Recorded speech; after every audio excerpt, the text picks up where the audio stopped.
नाशिक शहरात पोलिसांचा वापर करून शिवसेनेला लक्ष्य केलं जात असल्याचे आरोप सेनेनं केले आहेत। गुन्हेगारी रोखण्यासाठी पोलिसांनी गुन्हेगारी पार्श्वभूमी असलेल्या राजकीय कार्यकर्त्यांना नोटीस बजावण्यास सुरुवात केली आहे। या विरोधात सेनेनं रस्त्यावर उतरण्याचा इशारा दिला आहे।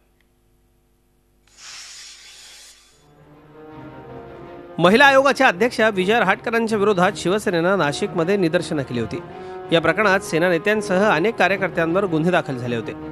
शिवसेना पक्षाच्या नगरसेवकांच्या मुलाखतीच्या पहिल्या दिवशी पोलिसांनी 6 महिन्यापूर्वीच्या प्रकरणात हजर राहण्याच्या नोटिसा बजावल्यात। मुंबई नाका पोलीस स्टेशन समोर सेना नगरसेवकांनी पोलीस पक्षपात करत असल्याचा आरोप केलाय। न्याय जर सगळ्यांना असतो तर मग फक्त शिवसेनेच्याच लोकांना इथे 107 ची प्रतिबंधात्मक कारवाई आणि बीजेपीवर आम्ही क्रॉस कंप्लेंट केलेली पण होती, मग त्यांच्यावर कारवाई का नाही? शहरात सेना कार्यालयासमोर महिलांची उमेदवारीसाठी रांग लागली होती। असं असताना महिला आघाडीच्या संपर्क नेत्याची चौकशी करण्यात आली। संपर्क नेते अजय चौधरी यांनी याबाबतीत तीव्र आक्षेप घेतले असून पोलिसांच्या या भूमिकेबाबत सेना रस्त्यावर उतरणार असल्याचा इशारा दिलाय।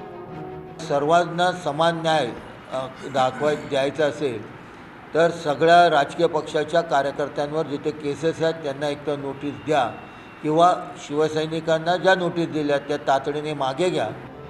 महापालिका निवडणुकांच्या पार्श्वभूमीवर सेना भाजप सत्तेच्या गैरवापरावरून राजकीय खेळी रंगते, तर दुसऱ्या बाजूला पोलिसांसमोर गुन्हेगारी आणि त्यातून निर्माण होणाऱ्या रक्तरंजित घटना रोखण्याचं आव्हान पेलावं लागणार आहे। योगेश खरे, झी मीडिया, नाशिक।